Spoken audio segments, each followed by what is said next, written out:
conjuntura política atual vivida na Nicarágua será o tema dessa quarta edição do Trilhas de Democracia sobre a América Latina, com convidados latino-americanos.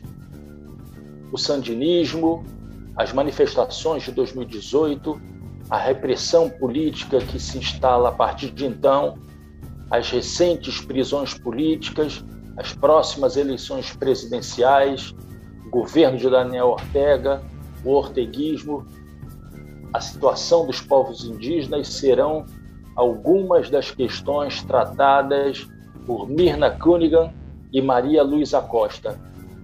Duas visões diferentes, por muitas vezes antagônicas, do processo político vivido no país da América Central. Aproveitem e tirem as suas conclusões. Mirna, seja muito bem-vinda ao Trilhas da Democracia. É um prazer recebê-la nesse espaço de discussões, sempre em defesa da democracia e dos direitos humanos. Eu começaria te perguntando, pedindo que você fizesse uma análise a partir de uma resposta que o ex-presidente Lula deu a uma entrevista a uma televisão mexicana, quando perguntada sobre os episódios recentes da Nicarágua. Ele afirmou que ele só teria uma sugestão a dar ao presidente Daniel Ortega, presidente da Nicarágua, que era de respeitar a democracia, a liberdade de expressão, a alternância de poder. E fez uma crítica aos mandatos presidenciais indefinidos, sem um tempo definido para o seu término.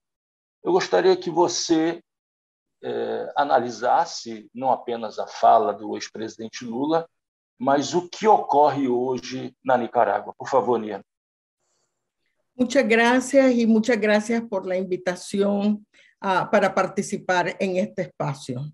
Quiero saludarlos en primer lugar en nombre de mi pueblo, el pueblo Miskito de Nicaragua, un pueblo resiliente que junto a los otros pueblos indígenas de la costa caribe de Nicaragua venimos construyendo en los últimos 40 años un proceso de autonomía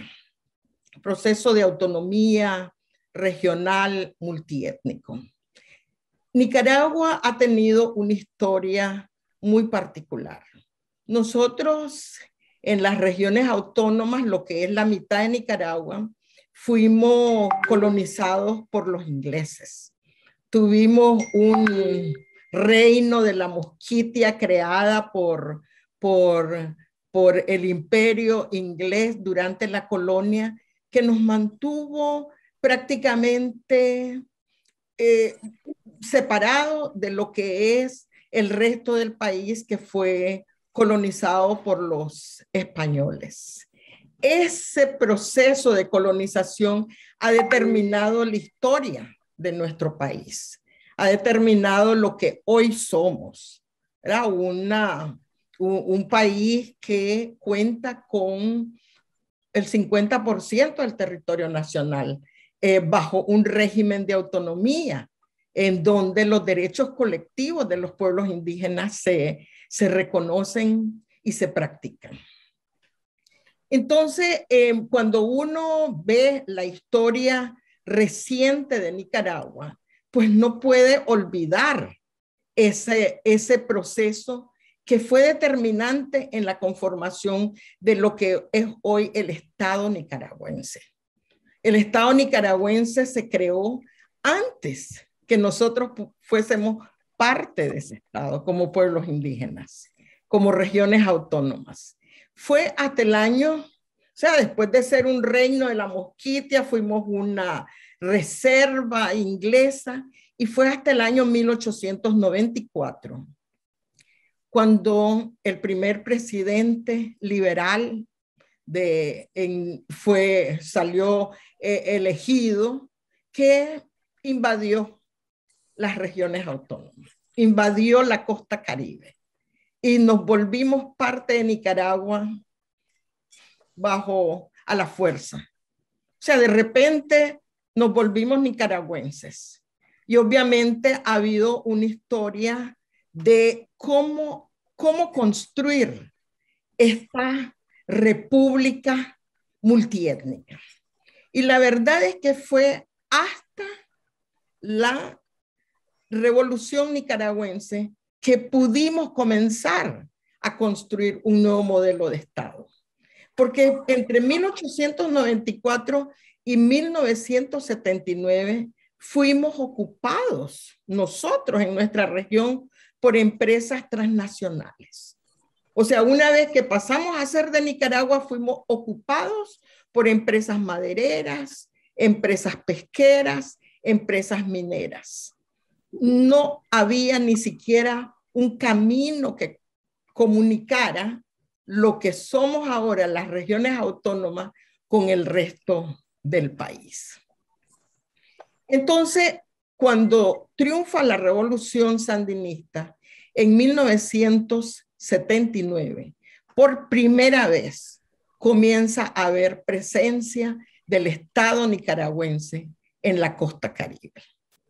O sea, y obviamente todo el proceso revolucionario fue un periodo, los primeros años fueron un periodo de mucho dinamismo, ¿verdad? Tuvimos nuestra alfabetización en las lenguas indígenas, comenzamos a tener por primera vez programas de salud, en fin, comenzamos a empezar a interactuar con el resto del país.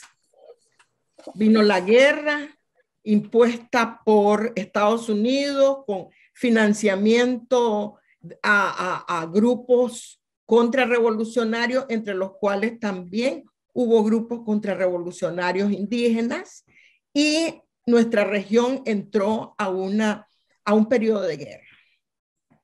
Y en ese contexto nosotros tratamos de discutir cómo salir de esa situación de guerra, cómo aprovechar el potencial y la oportunidad que nos ofrecía un gobierno revolucionario. Y así es como surge el proceso de autonomía. Y entonces fue un resultado de la revolución sandinista la construcción de un régimen de autonomía. Después, en 1990, producto de unas elecciones, el gobierno sandinista pierde las elecciones y entramos a un periodo de gobiernos neoliberales. 16 años de gobiernos neoliberales. Para las regiones autónomas, esos 16 años significaron años de lucha. O sea, lo primero que hizo el primer gobierno de doña Violeta fue decir, ¿qué es esto? Que le dieron a los indígenas y a los negros la mitad del país. Esa es la piñata sandinista más grande. O sea, trató de desconocer la autonomía. Lograr presupuesto para que funcionaran los gobiernos autónomos fue una lucha terrible. Lograr que la Asamblea Nacional aprobara el reglamento de la autonomía fue una lucha terrible, de años. Lograr una ley para reconocer nuestros derechos colectivos que estaban en la Constitución Política reconocidos, que estaban en la Ley de Autonomía reconocido, nos llevó hasta el año 2003 prácticamente. Y entonces, obviamente, cuando viene el año 2007, en donde gana Daniel Ortega las elecciones para las regiones autónomas, fue volver a respirar. O sea, lo tengo que decir en esos términos. Fue volver a respirar porque fue nuevamente la posibilidad de seguir construyendo el proceso de autonomía. Entonces, bajo el gobierno de Daniel Ortega, nosotros hemos logrado titular 23 territorios indígenas. el 30% del territorio nacional está bajo la administración de gobiernos territoriales indígenas. Gobiernos territoriales indígenas que reciben presupuesto del Estado para cumplir con su mandato de proteger esos territorios. Bajo el gobierno de Daniel Ortega hemos mejorado la situación de salud. Hemos mejorado la situación porque la salud se volvió nuevamente gratuita. Había dejado de ser gratuita durante los gobiernos neoliberales. O sea, yo tuve recientemente COVID, fui al mejor hospital de Nicaragua y no me costó ni un centavo. O sea, tenemos salud, el derecho a la salud. Y hemos venido creando una institucionalidad autonómica que prácticamente asegura la gobernanza de nuestra región con el gobierno regional autónomo, los gobiernos municipales, los gobiernos territoriales, los gobiernos. Es muy complejo el sistema de autonomía, pero ese es el modelo de gobernanza por el que nosotros apostamos. Y un modelo de gobernanza que trata de asegurar los respetos multiétnicos, en donde todos tengamos derecho. Bajo los gobiernos anteriores y bajo hemos enfrentado limitaciones como la autonomía. Y una de las primeras limitaciones es que nosotros hemos sido solo el 10% del territorio de la población y ocupamos el 50% del territorio. Por supuesto que la percepción mestiza es que tenemos muchas tierras. Y entonces sí hemos tenido avance de la frontera de colonización. Entonces sí hemos tenido que continuar trabajando para asegurar la protección y la seguridad jurídica de esos territorios. Hasta el año, el presidente ganó las elecciones en 2007 y posteriormente hubo reformas constitucionales que reconocen que puede volver a presentarse como candidata la misma persona. Entonces se volvió a presentar como candidato y ha ganado en las elecciones. O sea, 2007, después, o sea, y es el candidato para las próximas elecciones que son en noviembre de este año. Pero eso fue el resultado de una reforma constitucional. No es que tengamos mandatos sin periodo determinado, sino que hay elecciones cada periodo de acuerdo a lo que manda la ley y ha ganado en las elecciones. ¿Qué ha sucedido? Obviamente, hay una oposición al gobierno de Daniel Ortega muy desarticulada, muy fraccionada, que no logra ponerse de acuerdo. Incluso una oposición en nuestras regiones autónomas que participa también en las elecciones autónomas, pues porque nosotros también tenemos elecciones cada 5 años. Esta oposición aprovechó en 2018 un proceso que el gobierno promovió de reformar la ley del seguro social sin consulta.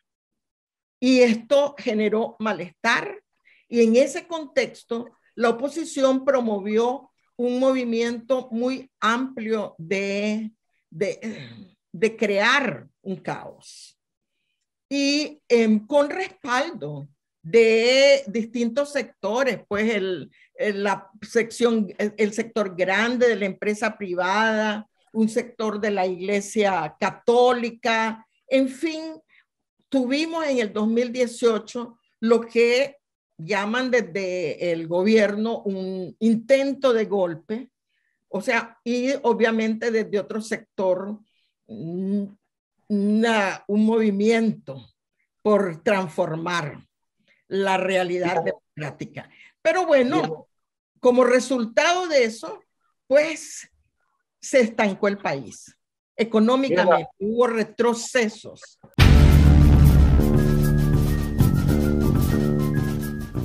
Maria Luísa, seja bem-vinda ao Trilhas da Democracia. A primeira pergunta que eu te faço, né, é uma pergunta muito direta. Qual é o significado social e político das manifestações que ocorreram no ano de 2018 na Nicarágua e também da forte repressão que se abateu sobre os manifestantes e a repressão de maneira geral por parte do governo nicaragüense? Por favor, María Luisa. Sí, desde la llegada al poder de Daniel Ortega en el 2007, comenzamos a ver que habían muchos cambios después de los gobiernos neoliberales que se habían iniciado en 1990. Principalmente, la primera campanazo de alerta que tuvimos fue las elecciones municipales del 2018, donde hubo un fraude electoral de la capital, Managua, y de varias, varias municipalidades, y fue evidente el fraude. El fraude en Managua fue muy documentado.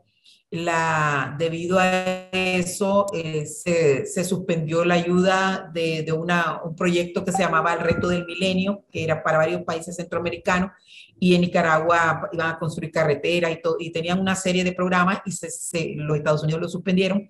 También algunos países europeos suspendió su apoyo a los programas en algunas de las municipalidades que también se comprobó el fraude electoral. Después de eso, también hubo problemas con las elecciones presidenciales del 2010. Llegó la OEA y de repente no les permitieron visitar los lugares donde se les había comprometido el gobierno de hacerlo, y de repente no pudieron hacer ellos el monitoreo de las elecciones, tampoco la Comunidad Europea. Ellos dijeron que había sido un proceso donde había reinado la opacidad, pero de todas maneras lo de fraudes, pero no totales, ¿verdad? Y también internamente comenzamos a ver que habíamos para hacer manifestaciones públicas. Cuando habían 2, 3, 4 personas en una esquina, de repente aparecían hombres en motocicleta, con cadenas, con tubos, con palos, y atacaban a los 3, 4 personas que estaban en una esquina haciendo su manifestación o su protesta. Dejaron de salir los grupos feministas al principio. Pasaron todavía un par de años que podían salir las mujeres a protestar, pero ya luego ya no podían. Por esa misma razón eran atacadas por la juventud sandinista o por estos motorizados. Los partidos también fueron partidos políticos, también fueron, y así como las libertades. Una de las primeras libertades se fue reduciendo fue la libertad de expresión, la libertad para los medios de comunicación. La vicepresidenta, que en aquel entonces no lo era solamente la primera dama, conocida como la compañera Rosario. Ella era la directora de comunicación y también de estos grupos paramilitares que se llamaban la Juventud Sandinista, y que fueron los que repartían todo lo que era la ayuda que venía del dinero venezolano. Y una de las cosas que hicieron ellos fue comprar muchos medios de comunicación de las televisoras de Nicaragua, que eran alrededor de 11, 8 ellos compraron, y los hijos de Ortega son los que han venido administrándolo, y ella como directora y vocera del gobierno, monopolizar la información pública, solamente lo permite a los medios de comunicación o de oficialistas del gobierno, de la familia, que divulguen, y todos los otros medios de comunicación independientes no han tenido durante todo este tiempo, a partir del 2007, acceso a la información pública, tampoco a trabajar con el gobierno en ninguna campañas, ni ninguna forma de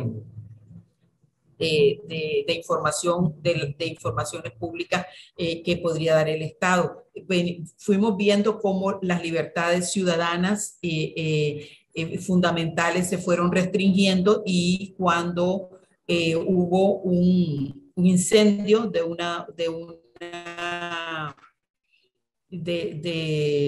Indio Maíz, que una de las reservas más importantes de Nicaragua, se incendió, algunos estudiantes salieron a la calle,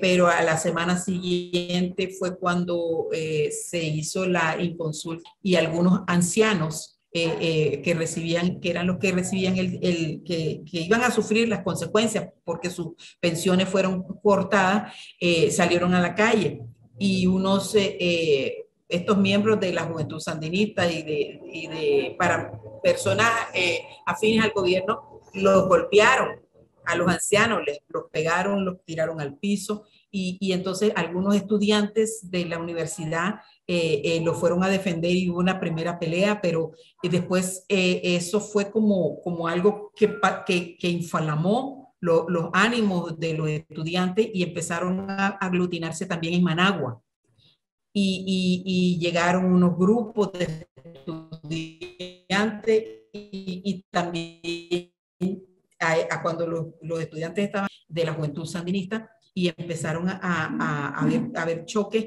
y lo que pasaba era que venía esta fuerza de choque, atrás estaba la policía y no intervenía, y que cuando intervenía era para atacar a los estudiantes o a los ciudadanos. Eso había estado pasando durante años, pero esta vez hubiera sido un altercado más, pero esta vez usaron fuerza letal de una manera muy violenta, y comenzaron a sacar armas de guerra, y comenzaron a matar estudiantes.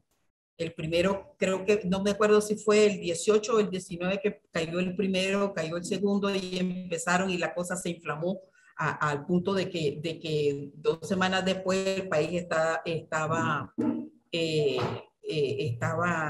paralizado. La gente había salido a la calle y hacían trincheras en la calle, entre otras cosas, para prevenir el paso de unas camionetas que pasaban con paramilitares armados con armas de guerra, que disparaban al azar. Muchos de los muertos primero fueron gente que venía de su trabajo, que había salido a la calle a comprar comida, que no tenía nada que ver con nada. Entonces, esa situación generó los 328 muertos que entre mayo y julio.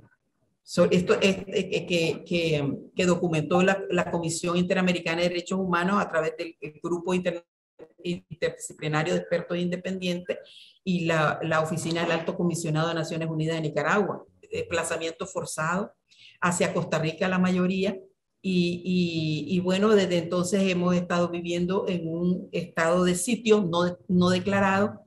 Han seguido los crímenes en las ciudades, la represión. En ese momento hubo alrededor de 1,000 personas en la cárcel, que después fueron saliendo, pero también hubo alrededor de 2,000 heridos, con heridas permanentes. Hubo alrededor de 20 muchachos a los que le sacaron el ojo con las balas de goma, y también lesionados de las extremidades superiores, inferiores, y gente que de manera permanente pues ha quedado con todas esas secuelas de la represión.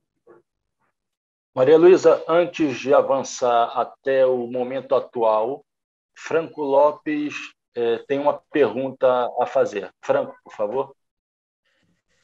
María Luisa, quería preguntarte por las prisiones de la familia Chamorro o de los ex-sandinistas que suceden en este periodo. ¿Cómo se explica esto que antiguos partidarios o militantes sandinistas hayan sido presos, para poder entender un poco este proceso? Sí, bueno, lo que pasa es que aparentemente Ortega y su esposa no quieren correr ningún riesgo de que haya la posibilidad de que por medio de las urnas la gente vote por alguien que no sea ellos o los otros 6 partidos que tienen, que son colaboracionistas, que son partidos que no tienen ni 1%, 2% no han tenido, en los otros han tenido muy poco, siempre muy poca gente que vota por ellos, pero ellos reciben el dinero. En Nicaragua la ley electoral le da dinero a todos los que corren, ¿verdad? Y entonces ellos reciben todo ese dinero y ese es un incentivo para ellos. Incluso también el gobierno, el régimen establece quiénes son los que van a ser diputados en la Asamblea Nacional, y eso también pues son buenos salarios para esta gente y ellos se quedan ahí también aprobando leyes con el gobierno, pero son solamente colaboracionistas. Los partidos, habían 2 partidos, que era el C por L, que es de tradición liberal, ¿verdad? Que también entre los colaboracionistas está el de PLC, que es el de Arnoldo Alemán, que todos sabemos pues el pacto que hizo con Ortega y que ellos siempre siguen trabajando juntos. Y a pesar de que se supone que no lo hacen, pero todos sabemos que sí. Y el otro era el PRD, a ese le quitaron la personería jurídica al principio hace como 3 meses, fue uno de los primeros, y luego últimamente quitó la personería jurídica del C por L. Pero también a raíz del 2018 surgieron personas que se pusieron a la vanguardia del movimiento, pero social.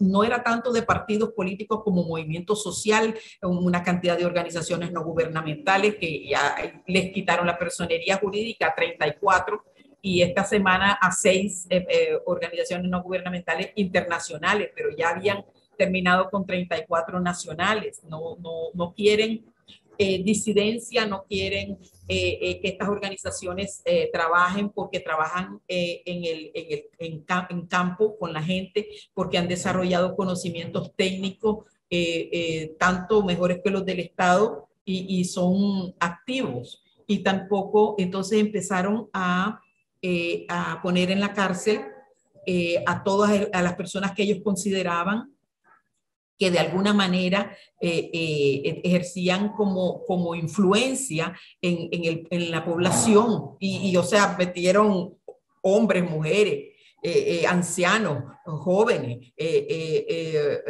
gente de los movimientos, de las organizaciones no gubernamentales, gente de los movimientos político, gente incluso del gran capital, que el Consejo Superior de la Empresa Privada, que fue por 10 años su socio hasta 2018, en todo el supuesto crecimiento económico que había y en toda la cuestión política, los había acompañado, y de repente como una forma paranoica de no dejar un solo resquicio, una sola posibilidad de que hubiera ningún líder que pudiera lograr que la gente fuera a las urnas. Entonces pero como excesivo, pues, pero también fue excesiva la represión en el 2018. Si ellos no hubieran empezado a matar gente, no hubiera pasado a más. Ellos han acumulado tanto poder que yo creo que han perdido también la dimensión de cómo lo pueden utilizar. porque en Nicaragua están cooptados todos los cuatro poderes del Estado, están cooptadas las municipalidades, las regiones autónomas, hasta los gobiernos comunales y territoriales indígenas están cooptados. Tiene el poder del régimen es absoluto en Nicaragua.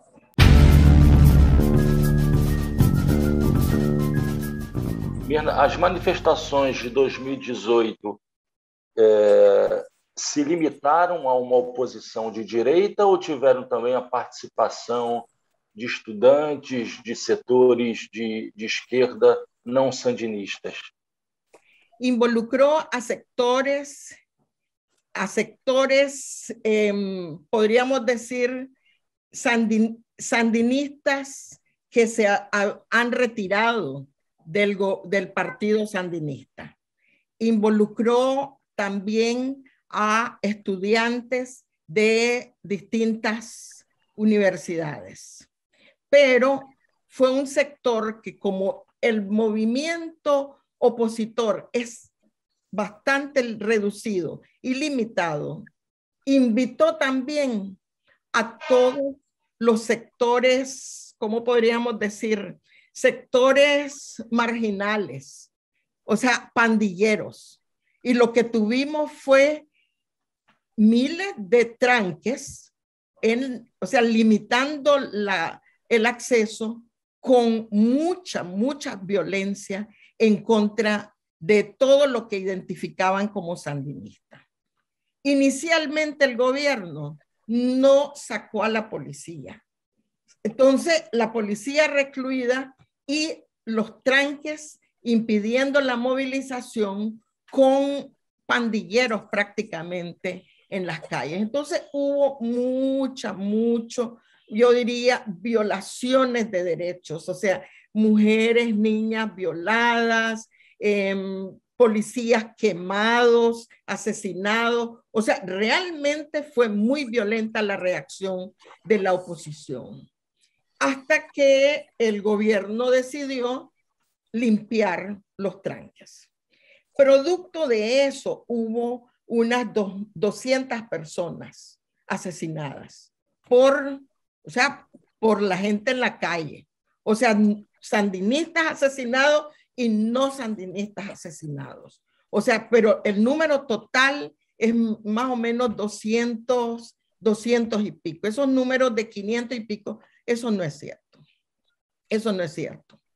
Y se comenzó pero estoy diciendo que, por ejemplo, solo ambulancias. Quemaron todas las ambulancias que salían en la calle. Destruyeron unidades de salud, destruyeron planteles de construcción de caminos. Si alguien en la calle era identificado como, hubo sandinistas que los quemaron vivos. Entonces fue un periodo muy violento. Y podríamos decir que la militancia sandinista al inicio comenzó a hacerle caso al comandante que no hicieran nada, que se quedaran en sus casas y no. Entonces fue un periodo en donde hubo mucho malestar y frustración por no salir a la calle a provocar una guerra, porque al final, si hubiera salido la militancia sandinista, esto hubiera sido un desastre total. ¿Verdad? Entonces, después del 2018, se ha mantenido una oposición verbalmente y especialmente en el exterior muy activa, pero que en la vida cotidiana de la gente no tiene mucho peso. Y la verdad es que es un gobierno que prioriza a los pobres. O sea, entonces tenemos, y como es un país de pobres, pues la mayoría de la gente respalda al gobierno porque tiene muchos programas de hambre cero, salud gratuita, educación gratuita, bonos para los maestros, o sea, tiene programas de este tipo. Mirna, antes de passar para a pergunta do Franco e também dando fecho à pergunta inicial sobre a entrevista do ex-presidente Lula, Eu queria que você dissesse ao público brasileiro o significado das recentes prisões que se abateram não apenas sobre membros da família Chamorro, mas também sobre ex-lideranças sandinistas. Qual é o significado dessas prisões realizadas há pouco tempo atrás?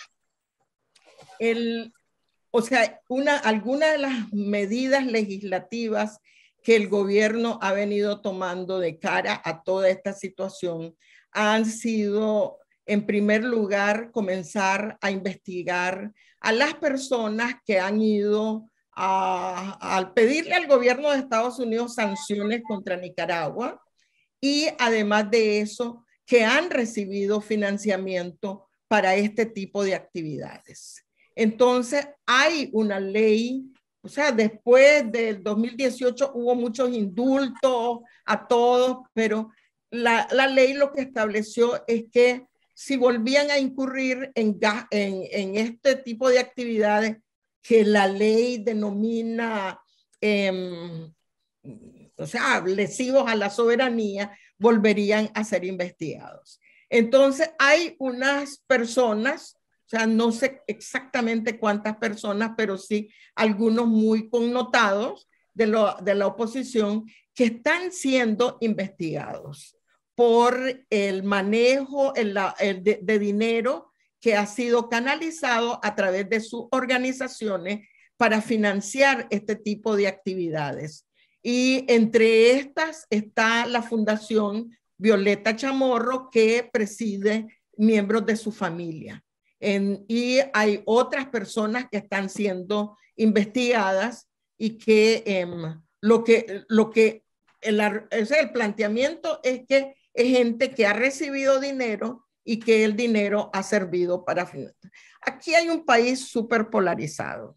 O sea, aquí tenemos mucha polarización, pero como les digo, es una polarización con un grupo reducido que, o sea, yo veo los esfuerzos que ha hecho la oposición de articularse, pero hay demasiados intereses, pues, o sea, entre ellos, desde la Iglesia Católica hasta el movimiento que lucha por la diversidad sexual, por ejemplo. Entonces, sentarse juntos, ya se imaginarán que es problema. O desde la familia Chamorro o familias que son muy ricas en el país, a estudiantes que no tienen recursos.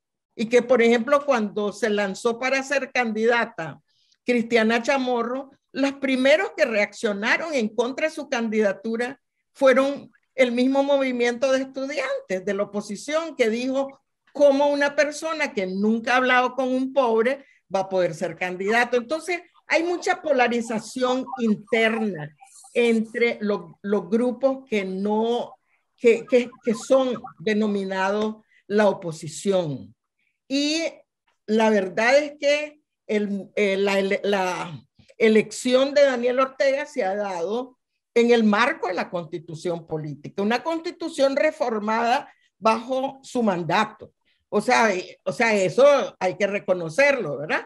Entonces, yo diría que por lo menos desde el punto de vista de nosotros, los pueblos indígenas, la verdad es que estamos viviendo bajo un gobierno que está apoyando el proceso de autonomía y nos daría un enorme terror tener un gobierno neoliberal en el marco de la autonomía, porque ya sabemos lo que eso significa en términos del respeto de nuestros derechos territoriales y nuestros recursos naturales y nuestro derecho a la salud y nuestro derecho a la educación. Entonces, todo eso hace que la situación en Nicaragua sea muy, muy compleja.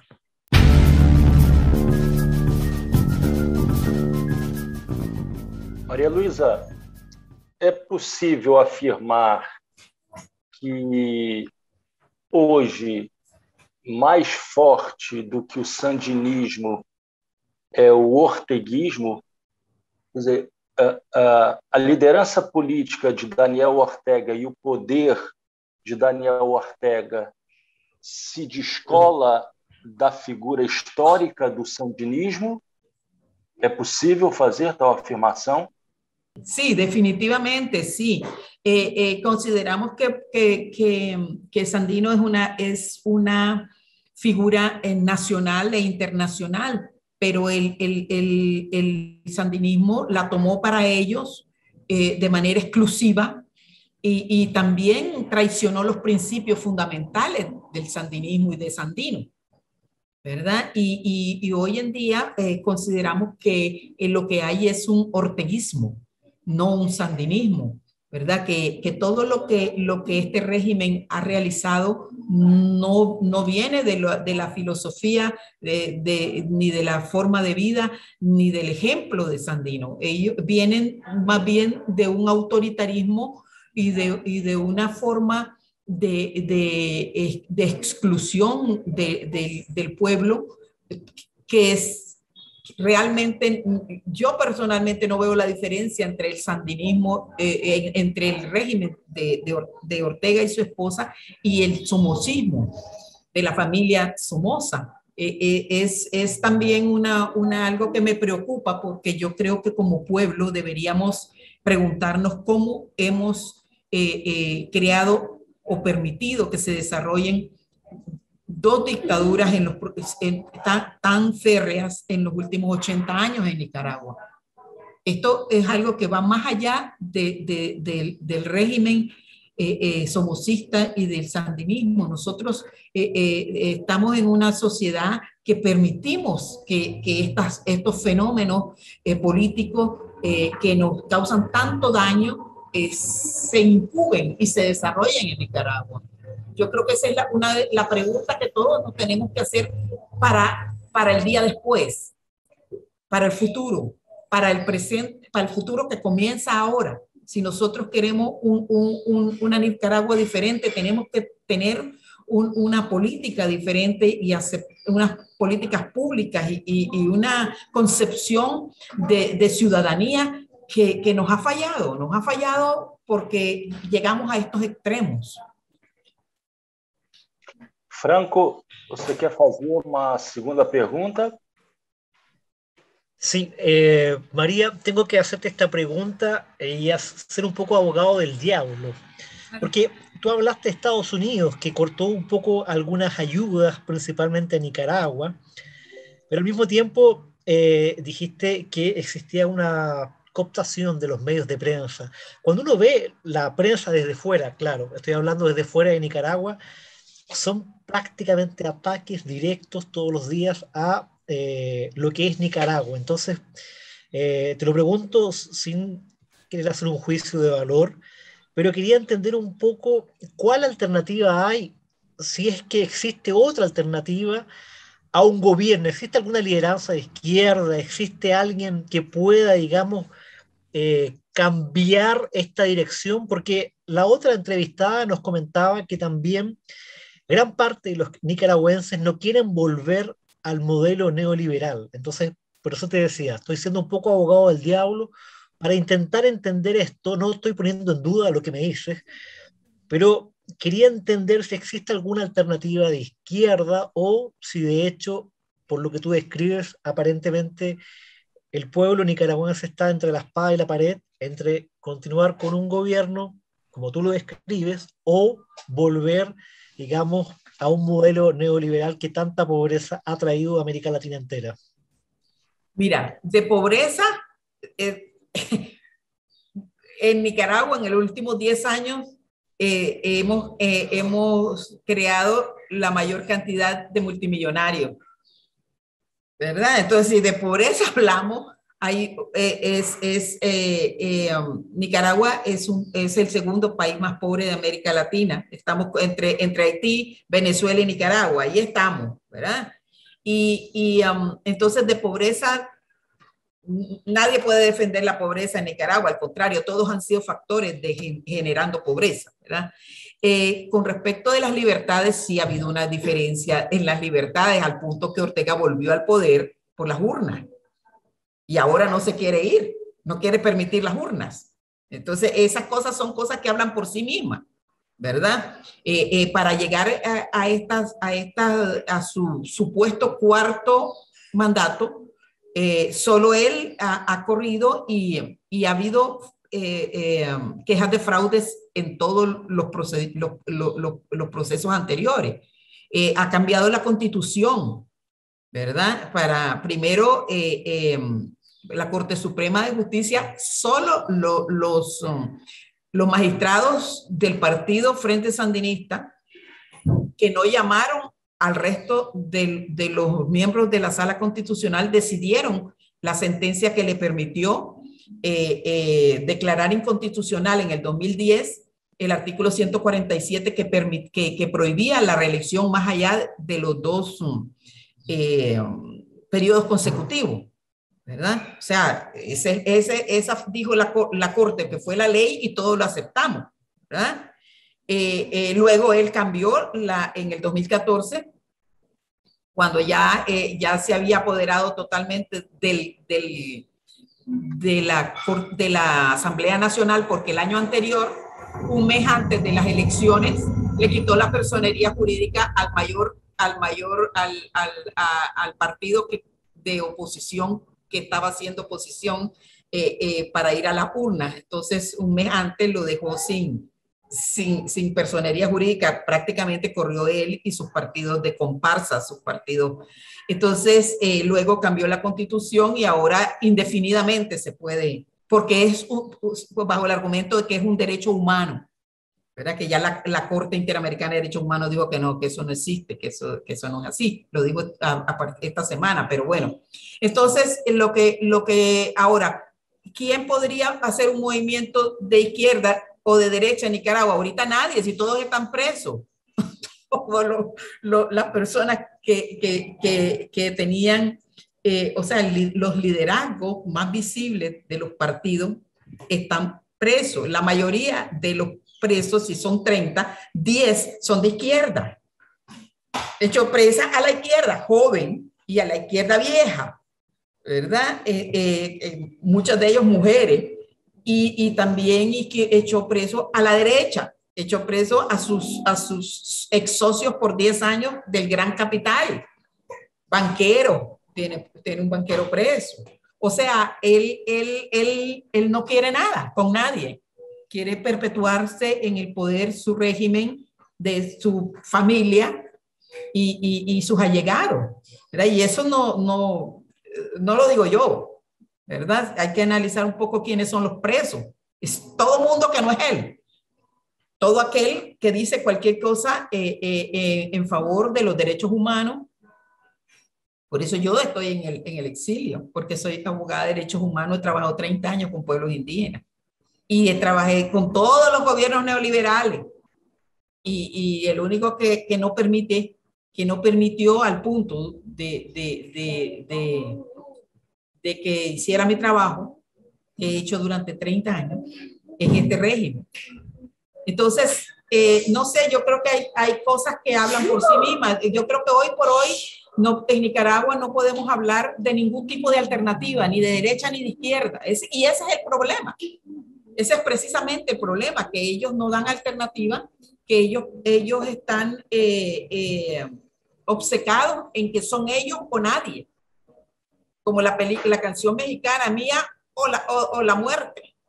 Si no es mía, la mato. Es una posición así. Hay un sociólogo que dice que Ortega, la posición de Ortega es el poder o la muerte. Y yo creo que sí. Ellos no están permitiendo ningún tipo de disidencia y mucho menos ningún tipo de oposición y ni mucho menos ningún tipo de alternativa política hoy en Nicaragua.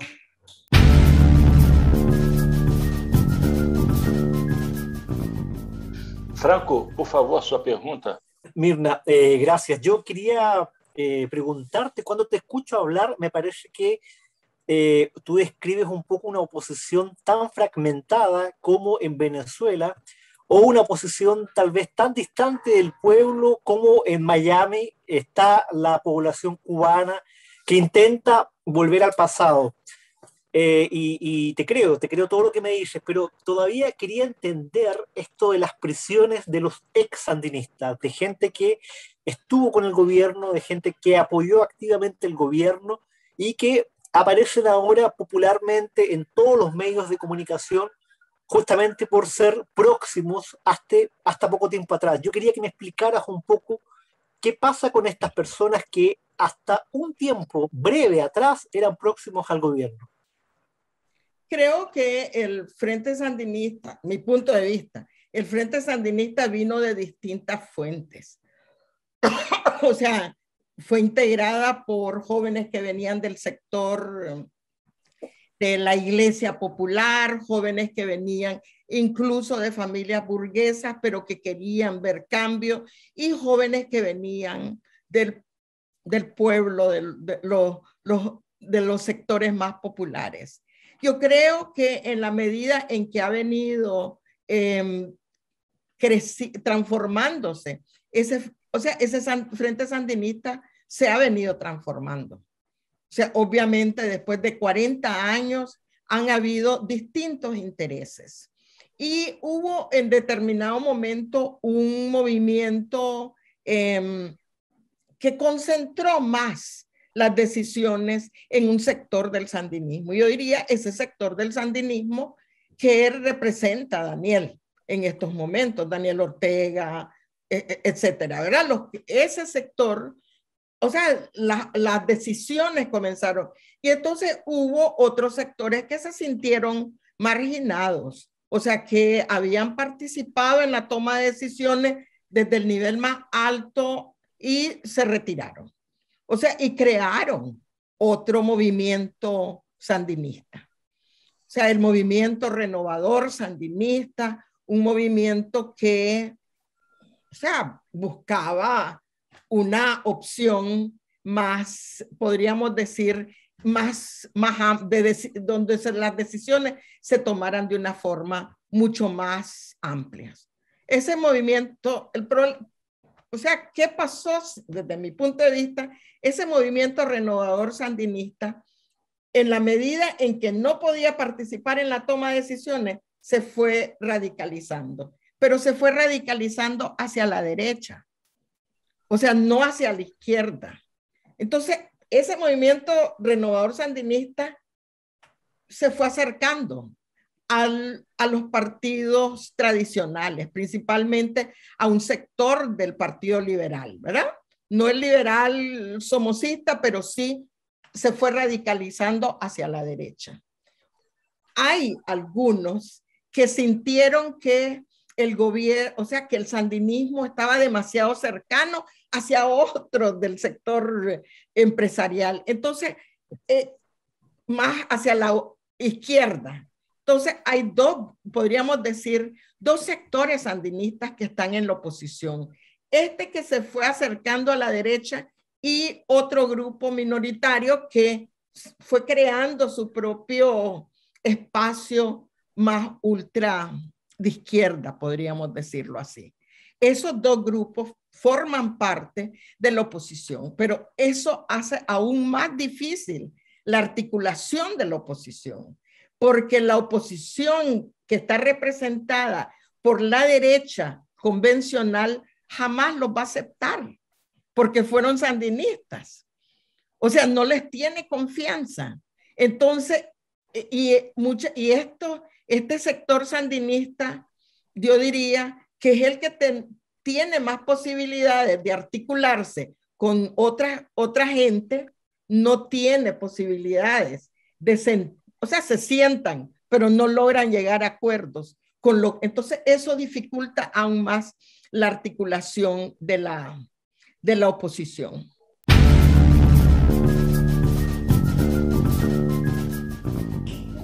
Maria Luísa, uma última pergunta que é dividida em duas partes. A primeira se relaciona ao fenômeno da migração.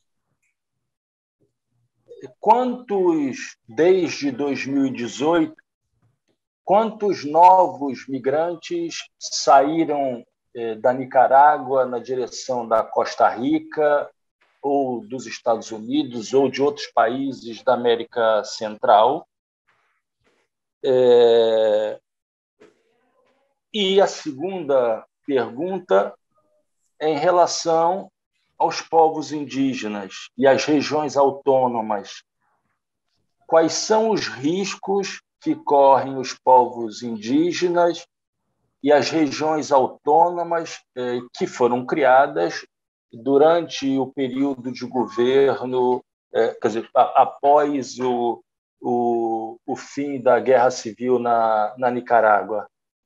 Então, uma pergunta relativa à migração e a segunda relativa aos povos indígenas e às regiões autônomas. Sí, en el 2018,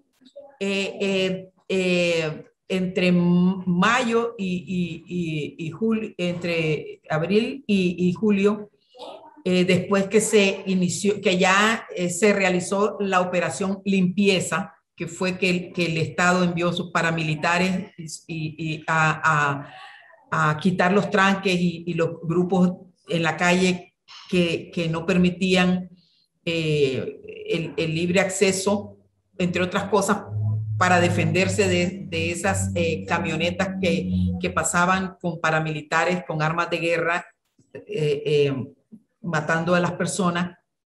Después de eso hubo una represión enorme. Llegaron a haber alrededor de centenares de presos políticos de manera irregular, de manera de desapariciones forzadas, y generó un éxodo de desplazamiento forzado, alrededor de 100,000 personas, de las cuales la mayoría se fue a Costa Rica, con la idea de volver pronto a Nicaragua. Y hubo algunos a España y otros a los Estados Unidos. Pero este año estamos hablando de alrededor de 50,000 personas que han salido, la mayoría a los Estados Unidos. Y se han entregado alrededor de 36,000, se han entregado a la inmigración norteamericana para iniciar sus procedimientos, pues, y solicitar asilo, pero siguen yendo a Costa Rica y se siguen yendo también a España y a los otros países centroamericanos. Debido a la represión, muchos de ellos, según los estudios que se han realizado, son personas que no estaban afiliadas a ningún partido político. Son la mayoría hombres entre los 25 y los 35 años de edad. Hay algunos muchos de ellos son estudiantes universitarios, otros son profesionales, pero son personas que no eran políticas, no militaban en ningún partido y tuvieron que salir corriendo, muchos de ellos médicos, porque los médicos se negaron, a muchos de los médicos que se negaron a cumplir con la orden de no auxiliar, de no darle auxilio a los heridos de la sociedad civil, a los ciudadanos heridos, fueron víctimas de represalia y fueron no solo despedidos, sino perseguidos.